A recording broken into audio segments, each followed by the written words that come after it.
Proverbios no solamente está dirigido a jóvenes, está dirigido también a los padres para instruir ¿a quién? A nuestros hijos. Pero también Proverbios es el aspecto práctico de la vida cristiana. Son principios. Los principios son verdades que gobiernan las actitudes, los valores, las acciones. Y aquí encontramos en los versos 8 al 19 que la sabiduría se presenta, es presentada. Está dirigida, como decían, a exhortaciones a los hijos, a los padres, a vivir la vida. Les decía en una de las clases que Proverbios toca muchas áreas de la vida. El vivir, el matrimonio, las finanzas, las decisiones, los amigos, las compañías, las decisiones que uno toma en la vida. ¿Te acuerdas el capítulo 31 del libro de Proverbios, cómo describe el perfil de aquella mujer que es una mujer ¿qué?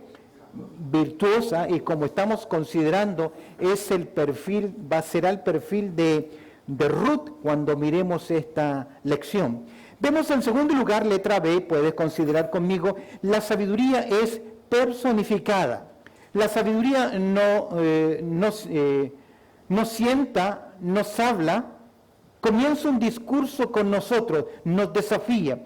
Vamos a ver acá que la sabiduría va a ser personificada. Cuando en literatura se utiliza un objeto que comienza a hablar una situación, es una figura de dicción, es un estilo literario. Es por eso que vamos a ver acá que la sabiduría llama, la sabiduría convoca, y en primer lugar vamos a ver que al considerar el clamor de la sabiduría, vamos a ver en los versos 20 al 24 cómo la sabiduría se personifica como si fuese una mujer. No es una mujer.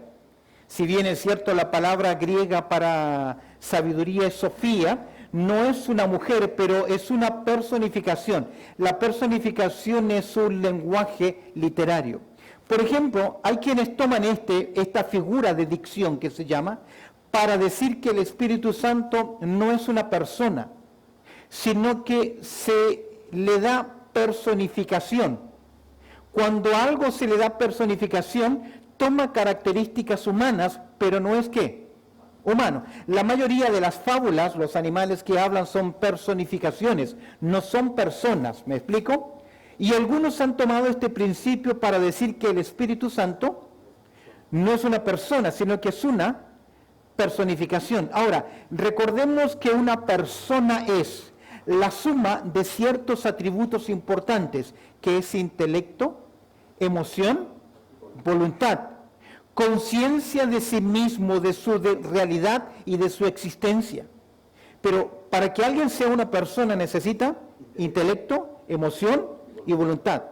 En la personificación vemos una representación. Es por eso que es muy común en el libro de Proverbios, ahí están las referencias, capítulo 3, verso 16 al 18, capítulo 4, verso 3 al 6, 8, 1 al 21, 32 al 36, ahí hay más referencias, que se describe a la sabiduría como una mujer. No es una mujer, pero es una figura para representar la urgencia, el llamado, la delicadeza.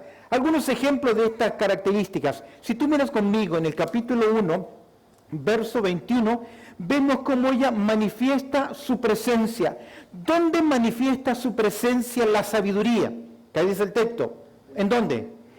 En las calles, en las plazas, verso 21, principales lugares de reunión, en las entradas de las puertas de la ciudad. En otras palabras, la sabiduría es asequible.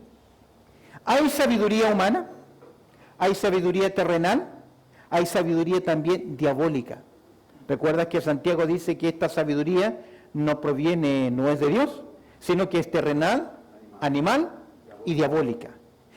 Aquí hay la presencia de la sabiduría, se nos dice que está en todo lugar. Detrás de la verdad siempre está Dios, no el engañador, detrás de la verdad. Es por eso que ella se manifiesta en los lugares donde hay personas, al mencionar las plazas o, por ejemplo, las puertas de la ciudad.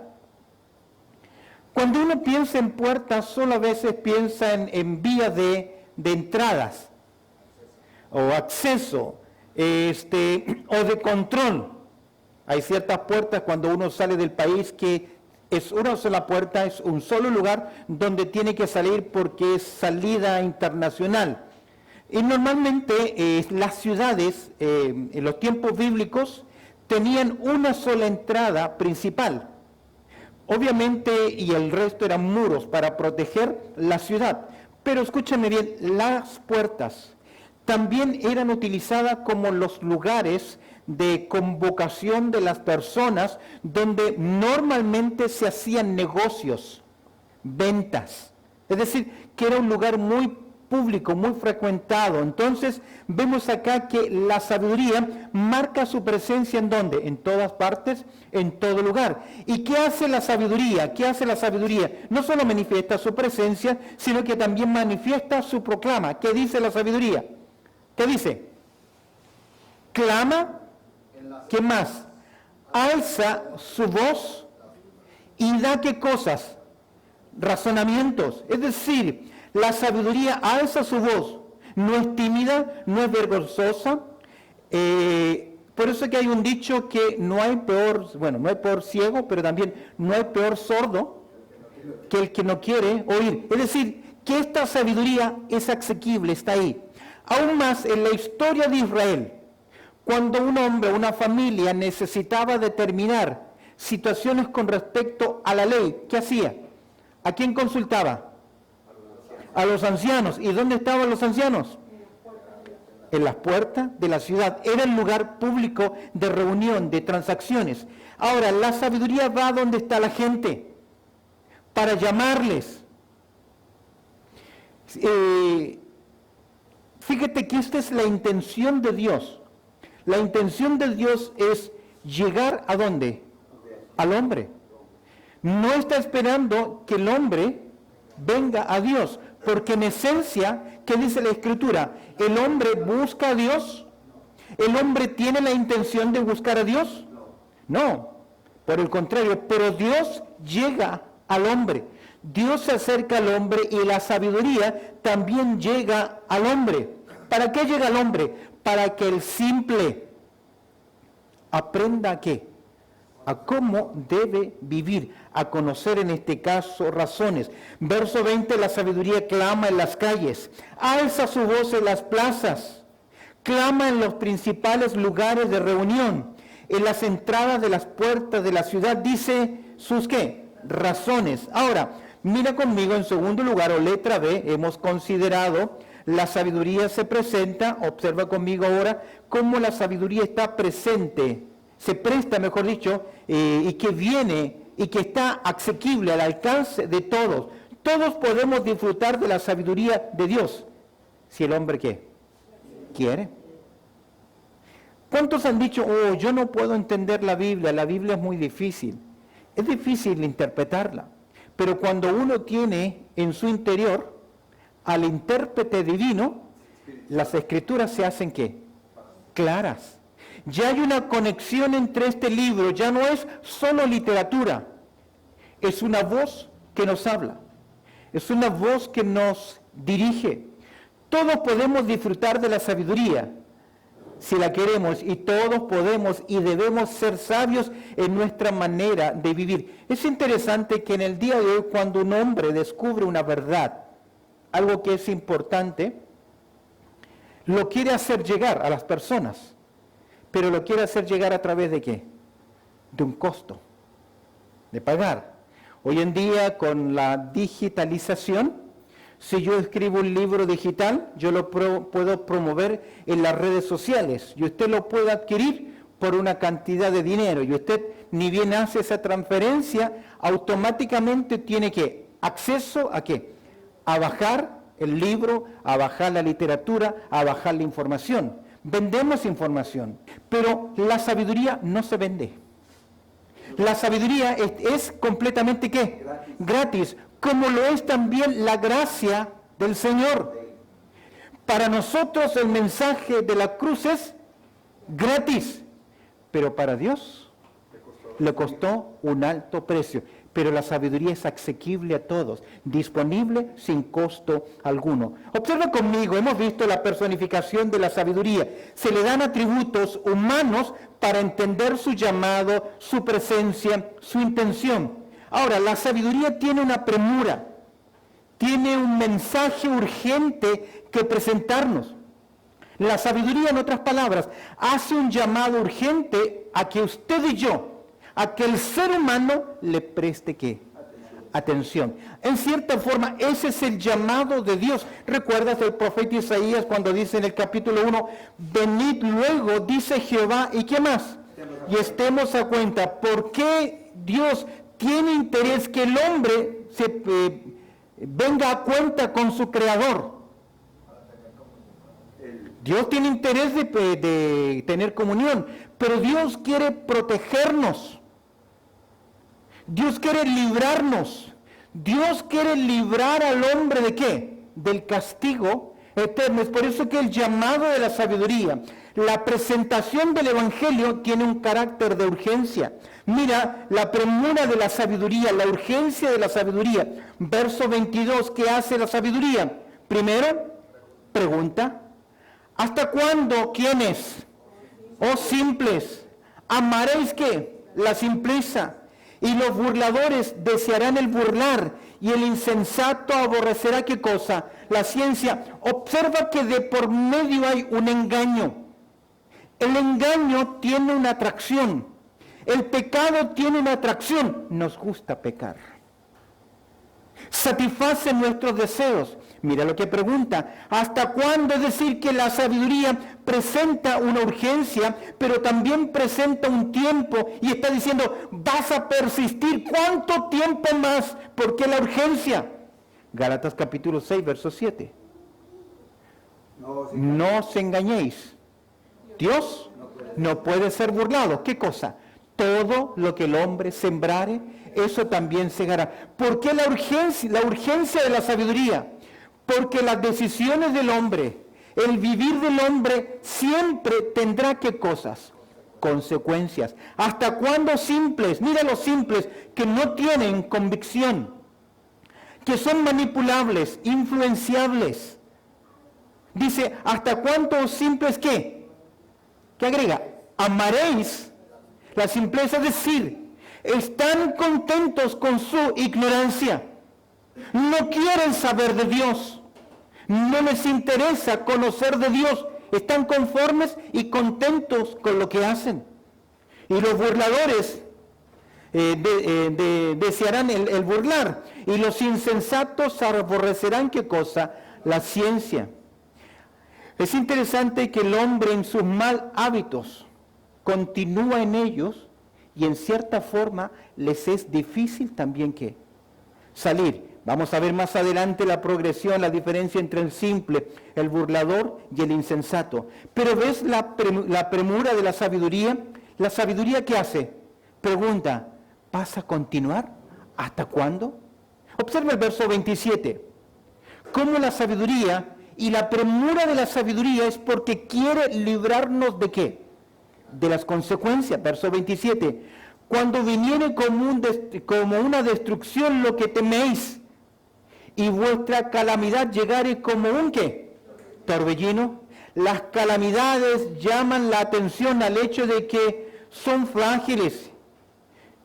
Nos hacen pasar por momentos angustiosos. Las tormentas, las dificultades, las calamidades demuestran que somos frágiles, que no podemos. Un torbellino. El escritor, la sabiduría dice, vendrán sobre tu vida. ¿Qué vendrá sobre tu vida? Calamidad. Vendrá sobre tu vida destrucción.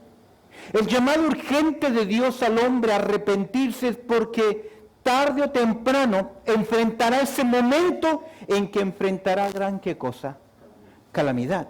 Y aunque reconozca y se dé cuenta y se arrepienta, en cierta forma ya, como vamos a ver acá, ya no habrá más oportunidad. Dios tiene su oportunidad. Cuando sobre vosotros viniera tribulación y también angustia, nos conviene considerar la sabiduría cuando es que a tiempo. Pensaba en tiempo y en esta premura y en esta prevención de la sabiduría cuando Pablo aconseja a Timoteo. ¿Cuándo Timoteo debe predicar la palabra? ¿Cuándo debe advertir con el Evangelio? A tiempo y fuera de tiempo. ¿Por qué? Porque la sabiduría siempre está presente. Y porque la paciencia de Dios, Dios es lento para la ira y grande en misericordia, la paciencia de Dios también tiene ¿qué? Su límite, su tiempo. Observa conmigo en tercer lugar, ya hemos visto la personificación de la sabiduría. Hemos visto la premura de la sabiduría, verso 24 al 25. Observemos ahora en tercer lugar el proceder ante el llamado de la sabiduría. Frente al llamado de la sabiduría, ¿podemos qué? Ignorarlo, menospreciarlo, menospreciar su ofrecimiento. El hombre frente al llamado de la sabiduría, el hombre frente a la presentación de la gracia, del mensaje de Dios, debe tomar siempre ¿qué cosa? Una decisión. Jesús lo dijo, el que no es conmigo, contra mí es. Aunque el hombre no tome ninguna decisión, ya está tomando ¿qué? Una decisión. Porque el hombre jamás puede quedar igual, impávido, sin decisión, cuando se le presenta el Evangelio. De hecho, cada vez en el Nuevo Testamento, cada vez que personas se encontraron con Jesús, nunca volvieron a ser los mismos. O quedaron mejor, o quedaron peor en su condición. Pilato, quien dijo, no sé qué hacer contigo, y se lavó sus manos, es símbolo en el día de hoy de la indecisión. De la indecisión. El proceder ante el llamado de la sabiduría, verso 24. ¿Qué dice? ¿Alguien que lo pueda leer? Por cuanto llamé y no quisiste oír, extendí mi mano y no hubo quien atendiese. Mírate interesante. Mira la disposición de la sabiduría. La vemos acá llamando al hombre. La vemos acá, aunque no tiene manos, ¿qué hace? Extiende su mano. Por cuanto, ¿qué dice? Llamé. Y hay como ya una respuesta del hombre. La gracia, la sabiduría, se presentó, se manifestó, por cuanto llamé. Y dice, y no quisisteis, ¿qué? Oír. ¿Sabes que estas palabras suenan también en los labios de Jesús? Jesús mirando Jerusalén, Mateo capítulo 23, verso 37, ¿cuántas veces quise juntaros como la gallina junta sus polluelos debajo de sus alas, más que no quisisteis? En el Evangelio de Juan, en el capítulo 5, verso 40, encuentro una de las palabras dichas por Jesús más tristes que hay. En Juan capítulo 5, verso 40, Jesús dice, y no queréis venir a mí para que tengáis vida. Son palabras tristes. Jesús es fuente de vida. La sabiduría acá que hace, extiende su mano por cuanto llamé. ¿Y cuál fue la disposición, la respuesta del hombre? No quisisteis oír, extendí mi mano y no hubo quien atendiese. Una de las tragedias más grandes de la vida es el rechazo a la sabiduría de Dios. Si bien es cierto, cometer pecado es grave, trae sus consecuencias. Pero el decidir desobedecer y no prestar atención a la sabiduría trae mucho más calamidad, consecuencias y dolor. La disposición de la sabiduría, observa los destinatarios de la sabiduría. ¿Quiénes son los destinatarios en esta porción de la sabiduría? Si bien es cierto, toda la humanidad. En el contexto se prepara a un hombre. Se le dice, tú eres simple. No queremos que seas un insensato. No queremos que te vuelvas un burlador. porque no queremos que seas un escarnecedor. Esa es la progresión en Proverbios. Es por eso que la sabiduría tiene sus destinatarios. Y el verso 22 nos dice que le habla primero ¿a quién? Al simple, el ingenuo, el muchacho que es inexperto, que no tiene convicciones en su vida, que son llevados por todos y motivados por todos. Se dice que los adolescentes se mueven en manada. Y cuando hay un adolescente solitario, es porque tiene ¿qué? Problemas. Se mueven en manada, porque necesita identificarse. Toda la publicidad mayor está dirigida a ellos, en cantantes, en vestimentas, en comida, en consumo de cosas, a ellos. ¿Por qué? Porque el mundo sabe que son influenciables. Y aquí está llamando a los simples. Llama también ¿a quién? A los burladores. El burlón es aquel insolente. Es interesante, y los insensatos, que aborrecen ¿qué cosa? La ciencia. El insensato es aquel que se presta y dice, bueno, está dispuesto a cuestionar a Dios. Pablo le llama a los sabios de este mundo, aquellos que cuestionan a Dios. Ahora, si la sabiduría muestra su gracia, la sabiduría nos llama. El proceder ante la sabiduría, ella manifiesta su disposición, ella manifiesta sus destinatarios, observa la acción humana, el hombre. ¿Qué hace el hombre? Verso 25, ¿cómo lo describe? ¿Qué hicieron ellos? El desprecio del hombre. Dice el verso 25, la sabiduría llama, está presente, convoca al hombre, extiende su mano, espera que el hombre oiga, pero el verso 25, ¿cómo comienza? Sino que. ¿Qué es ese sino que? Vemos la disposición de la sabiduría, pero acá vemos ¿qué cosa? La indisposición del hombre. Mira, el desprecio del hombre, sino que desechaste ¿qué? Todo consejo mío. Es decir, que volitivamente y voluntariamente el hombre decidió rechazar ¿qué cosa? La sabiduría. ¿Te acuerdas aquellos momentos de tu vida donde de igual forma rechazaste el llamado de la enseñanza de la sabiduría? ¿Recuerdas aquellos momentos? ¿Cómo te fue? ¿Cómo nos fue? ¿Cómo nos fue cuando desatendimos el consejo? Cuando a pesar de que lo oíamos, creíamos que de alguna forma saldríamos como invicto de la desobediencia. Lo vemos cada vez que la policía persigue a un ladrón. Tú los has visto especialmente en estas series de CAP, de policía de los Estados Unidos. Casi parece un montaje. Ahí va el hombre escapando en su vehículo, lo siguen 2 o 3 radiopatrullas. Hay un helicóptero, pero de alguna forma, ese hombre que cree que va a poder ¿qué? Huir o escapar. La mayoría de las veces, ¿cómo termina? Tragedia.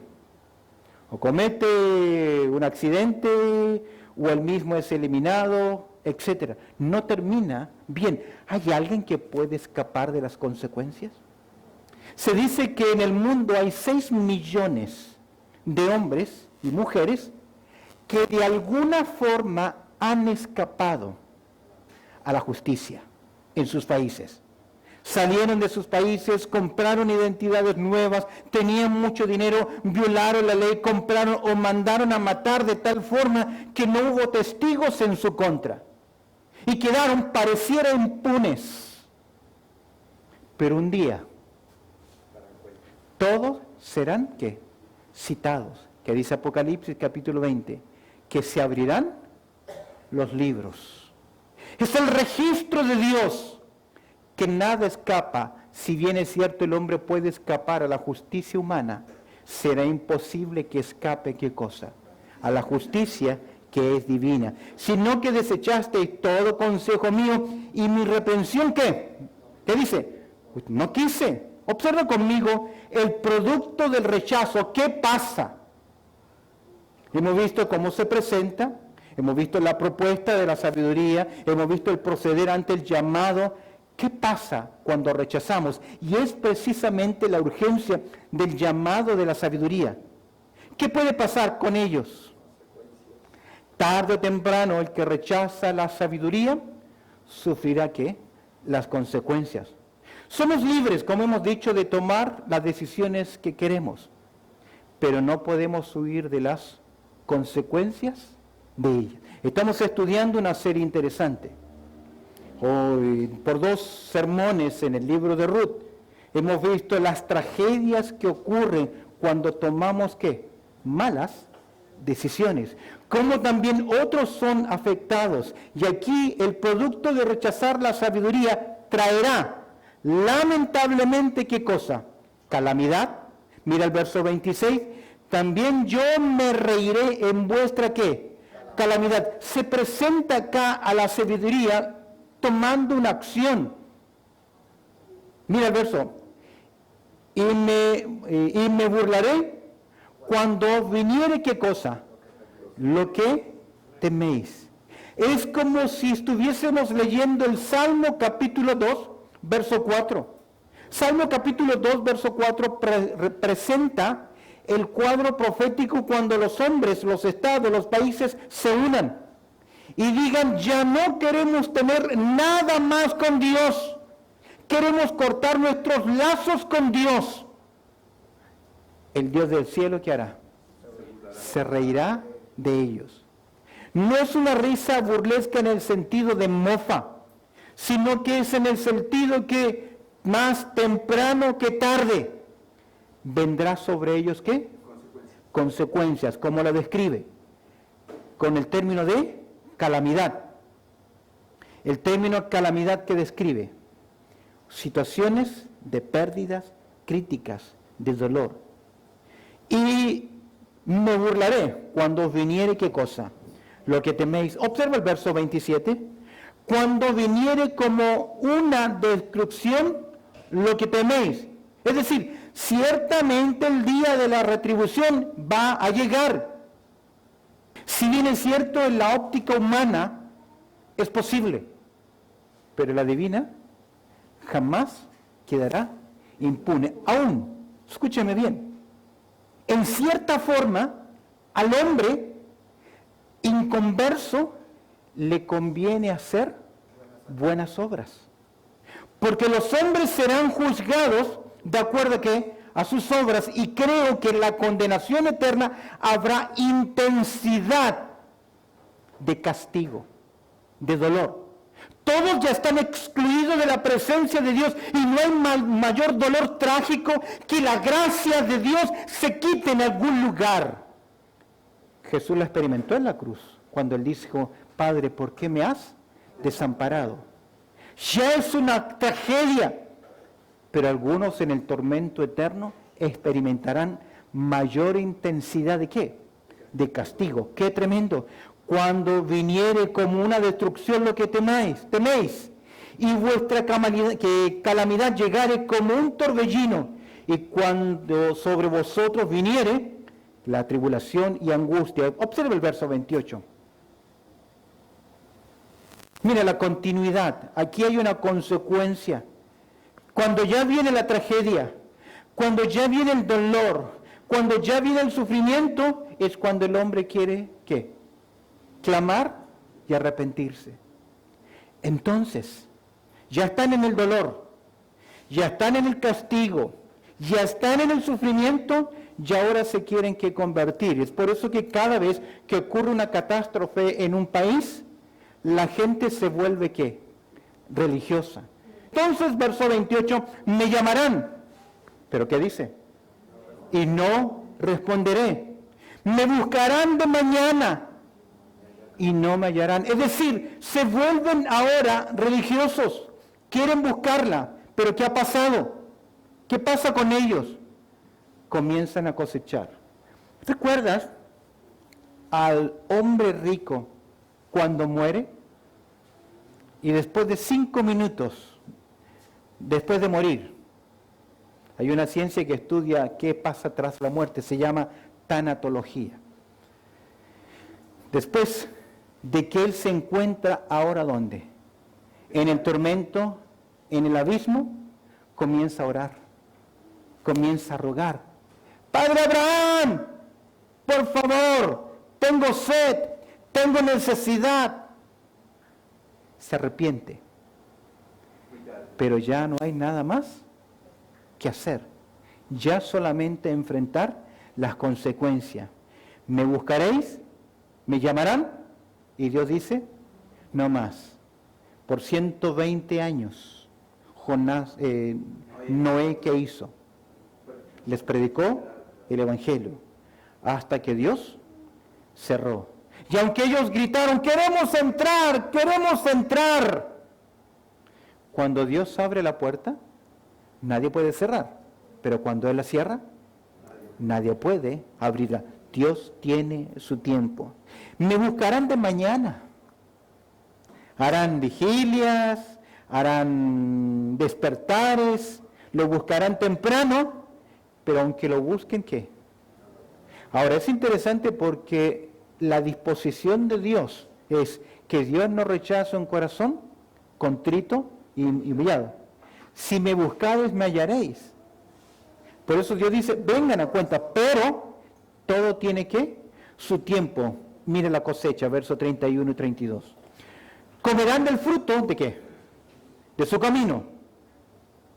Y la prosperidad de los necios los echará a perder, y serán hastiados de sus propios consejos.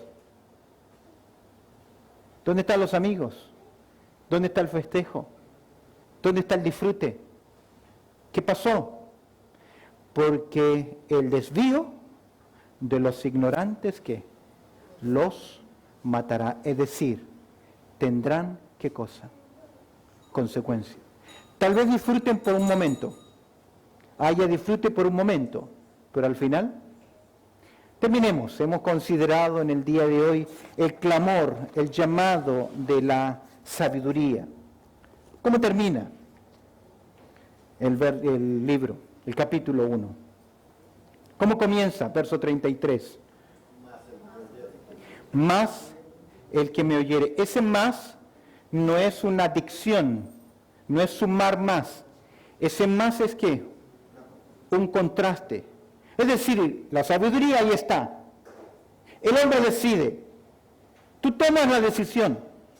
Pero luego que tomas la decisión y venga la calamidad, el juicio, las consecuencias, y ese gozo y ese disfrutar se vuelva ahora en dolor, ¿ya es tarde?